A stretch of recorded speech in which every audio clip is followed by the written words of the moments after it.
High বন্ধুরা, সবাই কেমন আছো?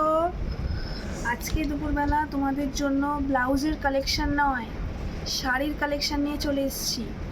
তোমরা দেখো, তোমাদের দেখাই শাড়িটা।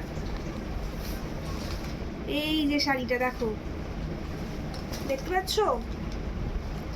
সাদা পিওর হোয়াইট সাথে মিষ্টি পিঙ্ক, ঠিক আছে?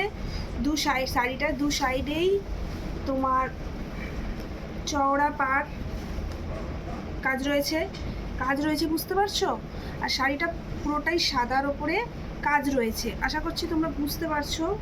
এটা কিন্তু পুরোটা সাদা নয়, সাদার উপরে কাজ রয়েছে, ঠিক আছে? এটা হচ্ছে কাঞ্জিভারাম সিল্ক। শাড়িটা দেখো, খুব সুন্দর শাড়িটা, ঠিক আছে? আর এই যে পিঙ্ক কালারের ব্লাউজ পিস রয়েছে, তোমরা পেয়ে যাবে, কিংবা তোমরা সাদা বা গোলাপি ব্লাউজ পিসের সাথেও এটা তোমরা পরতে পারো। কতটা সুন্দর শাড়িটা দেখো, দেখাই। এই যে খুব সুন্দর শাড়িটা, খুব মিষ্টি কালার, খুব ভালো লাগছে, খুব সুন্দর শাড়িটা। এটা যাকেই পরবে খুব সুন্দর মানাবে, আমাকে তো খুব সুন্দর মানাচ্ছে। ভাবছি নিজের জন্য পারলে একটা নিয়ে নেবো। দেখো খুব সুন্দর শাড়িটা, এর দাম মাত্র 1200 টাকা। নিতে চাইলে আমাকে ইনবক্স করো। Thank you.